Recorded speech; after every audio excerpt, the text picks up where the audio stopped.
Dear one, let's talk about a quiet stressor that creeps into our homes, usually right around a holiday or a Sunday visit. It's the silent evaluation. You look around your living room and you see your children or even your adult grandchildren doing it. They aren't just looking at the family photos, they are inventorying your life. They are looking at the clock, the china, the heavy silver platter you use only twice a year. And sometimes they don't just look, they ask. The question always starts innocently, but it lands like a tiny cold stone in your gut. Mom, that old hutch is beautiful. Are you even using it anymore? Dad, I know you love that watch, but I could really use it.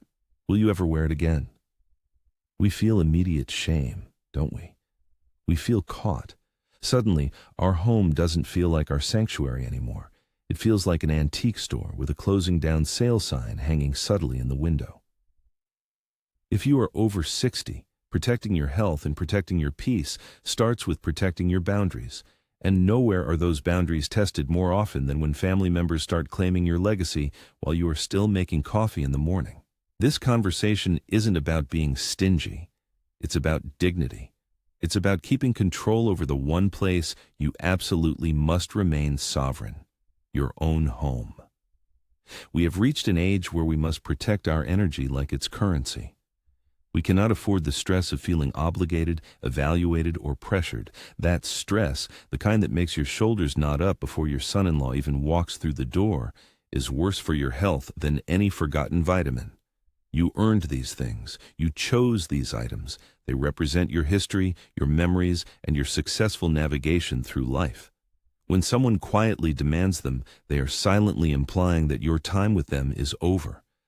And that is simply not true. You are here. You are present. And the transfer of your legacy is still entirely under your thoughtful control. The difficulty lies in how to answer without creating a bitter, drawn-out confrontation. We often hate causing trouble.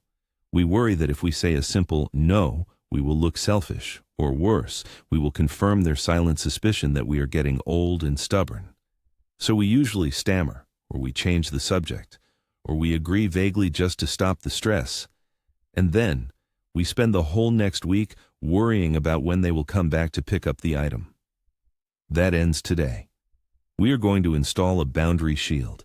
This isn't just about possessions. This simple tool will help you practice protecting your voice in all areas of your life, at the doctor's office, at the bank, or when dealing with confusing paperwork. Let's focus on the tension right now.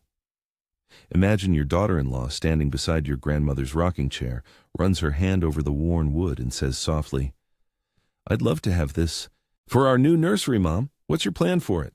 The old response, "Oh, well, I don't know, maybe soon." That response costs you time, energy, and peace. It keeps the door open for repeated demands. The only acceptable response must be warm, firm, and final, without ever requiring you to justify your decision or apologize for still being alive. It must respect their interest while absolutely affirming your control. Here is the phrase. Memorize it. Practice it in the mirror until it feels like the most natural thing you've ever said. When they ask, quietly or loudly, about your possessions, your jewelry, your tools, your favorite piece of furniture, you look them gently in the eye, and you say this one phrase. "That hasn't been documented yet, dear. I'm handling my legacy planning one item at a time, and I will let you know when I've made that specific decision." That's it. Let's break down why this works perfectly. First, notice the immediate power it gives back to you. You're not saying, "No, you can't have it." You are saying, "I have a systematic plan for this item." The word documented is key. It signals that this is not a casual decision based on who asks first or who guilt trips you the hardest. It's a formal part of your official legacy plan. This immediately elevates the conversation from a casual grab to a serious legal matter, even if your documentation is currently just a sticky note in your planning binder. Second, the line, "I'm handling my legacy planning one item at a time," emphasizes that you are fully in control, engaged, and independent. You are active, organized, and making smart decisions about your financial and emotional resources. You are not waiting for life to happen to you. When you use this phrase, you communicate: 1. I am organized. 2. I am mentally sharp. 3. This is not up for casual negotiation today. The moment you deliver this line, they have nowhere else to go. They cannot argue with documentation. They cannot rush the person who is handling their planning. They must respect the process, because the alternative is disrespecting you and your intelligent foresight. If they push back, and sometimes they will, testing the boundary, say the phrase again, politely but firmly. I understand you love the clock, and I appreciate that. But as I mentioned, that decision hasn't been documented yet. Then, pivot immediately to a neutral topic. Now, tell me, how was your son's soccer game this afternoon? This shift tells them that the discussion is officially closed. You have used your shield, and the pressure has been deflected. Protecting our boundaries like this is the first step toward living out our final decades in peace and dignity. We are practicing what it means to be firm, smart, and unapologetic about our own independence. Because we need that firmness, dear one, for far more complex decisions that wait ahead. We need to be just as ready to protect our voice when talking about our medication, our finances, and our independence with caregivers or doctors. That is where we must turn our attention next. We need to look at the 3 invisible habits that can slowly, silently rob us of our health and financial security after 60, especially the one insidious habit that makes us vulnerable to financial mistakes every time we step foot in a bank or sign a routine contract. I will tell you about that invisible danger and the simple 1-minute habit that destroys it in part 2. That heavy feeling we talked about, the shame that washes over you when your own adult child seems to be eyeing the mantelpiece, calculating the value of what you still own. That feeling is not your fault. It's the stress of having your boundaries crossed without a single word being spoken. It is a silent violation of your independence. You feel like a storage unit waiting to be emptied. You feel like the end of your story is being rushed. And this stress, my dear friend, is not just emotional. It is a direct threat to your health. We spend so much time worrying about our blood pressure, our falls, and our medications. But the anxiety caused by family conflict, that daily stress, can be just as damaging. Protecting your peace at home is health protection. It's protecting your heart. It's protecting your clarity of mind. Now, we must recognize the true cost of these preemptive demands. They turn a loving interaction into a negotiation. They take the comfort out of sitting on your own sofa. When you refuse them, or even delay them, they often make you feel like the selfish one. But here is a fundamental truth we must embrace right now, before we move to the exact defense phrase. Your things are not inherited yet. They are your tools for living today. They are serving you right now. That beautiful quilt on the bed keeps you warm at night. That heavy antique watch tells you the time for your medication. That special kitchen bowl holds your favorite recipe today. The moment you start treating your possessions as mere future legacy items, you diminish your own present reality. You are still living. Your home is still your castle. So the very first step in protecting yourself is an internal one. It's about setting the stage for the defense phrase. You must stop feeling guilty for needing or enjoying your own property. You need to decide quietly that the current purpose of every item in your home is to serve the quality of your life right now. This is the principle of the rule of now. When your child or relative brings up a possession, they are operating on the premise that the item is no longer useful to you, or that its primary use has shifted to their future comfort. Your powerful phrase must immediately shift the focus back to your current control and needs. It is about dignity in delay. Think about the conversation over the weekend visit. Maybe you are sitting at the kitchen table.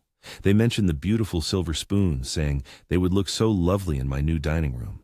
You feel that familiar pinch of shame. You love your child. You want them to have nice things, but you are not ready. If you say, "No, I want them," it sounds selfish. If you say, "Maybe later," it leaves the door open for endless prodding. The key is to acknowledge their desire, but immediately assert control over the timeline and the process. You are not denying the gift. You are defining the terms of the transfer. The moment you assert process control, you reclaim your dignity and reduce your anxiety. You are telling them, without anger, that you are still the CEO of your life and your legacy. You are letting them know that the distribution of your beloved things will be a calm, considered, and controlled act of generosity, carried out on your schedule, when you are ready. This preparation is necessary because the defense phrase is not an emotional shield. It's a statement of fact about your legal and emotional position. It removes the emotion from the request. It forces the demanding party to acknowledge that your life continues and that your plans are still unfolding. It is a simple phrase, but its power lies in the calm delivery, backed by this solid internal decision. My home, my timeline. You have the foundation now. We've established why the shame and stress are so damaging and why maintaining control protects your health. In the next part, we will finally deliver the precise wording of this powerful, one-sentence defense mechanism that stops the preemptive demands in their tracks. And more importantly, we will tackle the even trickier issue: what to say to the children who quietly demand access to your money while you are still alive. The shame you feel when your child asks about the silver while you are still making coffee. That heavy feeling is not accidental. It is designed to make you feel selfish for still being here, for still needing the things you spent a lifetime earning. They are putting an unspoken stopwatch on your life, and you feel the pressure of the deadline every time you look at that antique desk or that special set of glassware. We must dissolve that shame immediately. Your possessions are not waiting in purgatory. They are actively supporting your dignity and comfort right now. The minute you feel that pressure, that knot forming in your stomach, you need a defense that is sturdy but not harsh. A wall, not a weapon. This is where the simple phrase comes in. It must be delivered clearly, without anger, and without offering room for negotiation. When your child gestures toward the clock and says, "That would look perfect in my new study," or, "Mom, I always loved this painting. Can I borrow it for the gallery wall?" which is their subtle way of staking a claim, you respond with calm certainty. Say this: "That item is specifically listed in my current comprehensive estate planning documents. When I conduct my annual review next fall, we can ensure the inventory is up to date." Let the phrase hang in the air. Notice what that sentence does. First, it is brief. It does not invite debate about emotional attachment or memories. It is purely administrative. Second, it immediately raises the stakes from a casual request to a legal matter. Your child is less likely to press a lawyer's paperwork than they are to press a guilty mother. Third, it puts an official review date on the item: next fall. This sets a boundary in time. It confirms that the item is yours for the foreseeable future, making it clear that you are in control of the timeline, not them. You have just moved the discussion out of the vulnerable space of the living room and into the neutral professional realm of documentation. You're not saying no, you're saying yes, but according to my schedule and through the proper legal channel. This shift from emotional justification to administrative reality is your greatest defense of peace at home. The relief you will feel when you use this phrase is immediate. When you look at that beloved china cabinet or the quilt your grandmother made, you will no longer see a point of contention. You will see an item protected by your own administrative will. You are replacing guilt with documentation. This wisdom extends beyond possessions. If your family is comfortable subtly demanding the items in your home, they are often preparing to subtly challenge your control over other, more vital things. They might be testing the boundaries around your money, or, far more frighteningly, your autonomy in health decisions. If you cannot firmly protect the antique vase, how can you expect to firmly protect your wishes regarding long-term care? We need to treat our dignity like an inventory, the inventory of control. Start listing everything you must control to age well, independently, and with peace. It includes your favorite chair, yes, but it must also include the passcode to your investment accounts and the specific choices laid out in your advance directives. The same administrative firmness you use for the clock must be deployed to protect the key to your safe deposit box. If a child asks, "Dad, I'm helping you organize. Where are the titles to your properties?" and you feel that familiar internal pressure to comply, you use the same model of defense. You say, "Thank you for offering. All financial and property paperwork is contained within the locked file maintained by my estate attorney. I review those arrangements annually." Again, firm, brief, and administrative. Control maintained. This is not about being suspicious of every child. This is about maintaining the necessary structure for your peace and longevity. Clear boundaries allow for clear love. A respectful child honors your stated legal boundaries. A demanding child resists them. Use their reaction as data, not as a source of guilt. By using this simple phrase, you are achieving two critical things: protecting your physical items now and rehearsing the strength you will need later to protect your overall independence. But there is a final subtle trap that often springs after seniors establish strong boundaries over their possessions and their money. It is the insidious danger that comes when your family realizes they cannot claim the physical assets directly, and they try a different path, a path that threatens your physical security and health itself. In our final part, we must address the most serious threat to the independence of those over 60. The common habits that unknowingly compromise your physical safety, and the one crucial daily routine you must adopt to prevent a fall, which is the quickest way to lose everything you've just protected. We have spent time today creating a solid wall of peace around your home and your possessions. But let's be real. That boundary phrase works, but sometimes the child's reaction afterward is harder than the initial demand. When you use the boundary phrase, the simple statement that reaffirms your present control, you might face the silent treatment. You might see the hurt look, the pout, or the sudden coolness. This is the hardest part of maintaining dignity, resisting the urge to apologize for protecting yourself. Remember this: their disappointment is not your responsibility. You are not responsible for managing their patience or their greed. You are responsible for maintaining the quietude of your own life and the security of your own legacy. Guilt is a powerful manipulative tool, especially when used by people we love. It is why many seniors find themselves agreeing to give away things they secretly wanted to keep just to end the tension at the dinner table. Do not let guilt manage your life decisions. When the silence follows the phrase, let it sit there. You do not need to fill the gap with explanations or justifications. Simply turn the subject to something practical and present. Well, that's settled. Can you help me bring in the groceries, dear? My back is a little stiff today.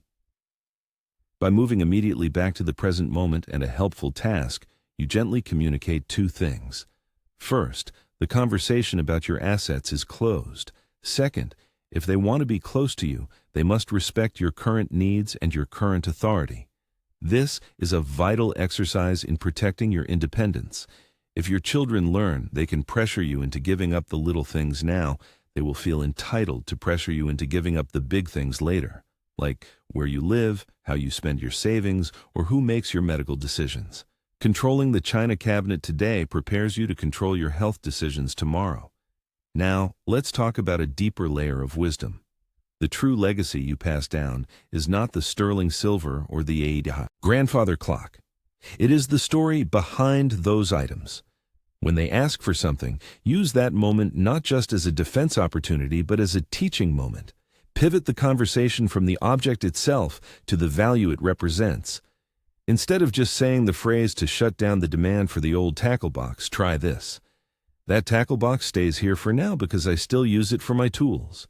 But since you mentioned it, let me tell you about the summer your grandfather and I caught that huge bass on the river using the lures inside this box. Sit down. I want you to remember that story."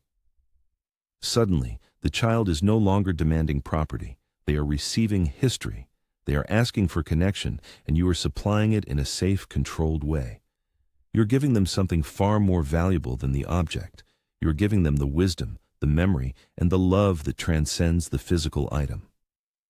This fulfills their desire for connection without compromising your dignity or control. This is true wisdom in action, turning a moment of potential conflict and shame into a moment of teaching and grace. You protect the peace of your home by shifting the focus from having to remembering. Do not feel obligated to make a decision about final distribution right now or even next year. The moment you are pressured to make a decision is the worst possible time to make one.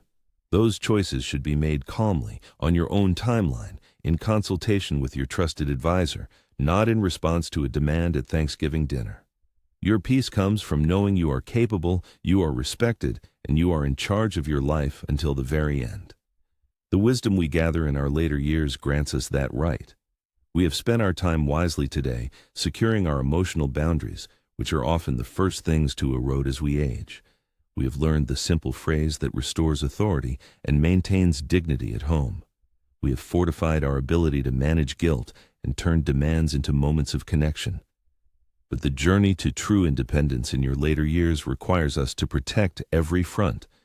We focused on emotional protection and peace at home.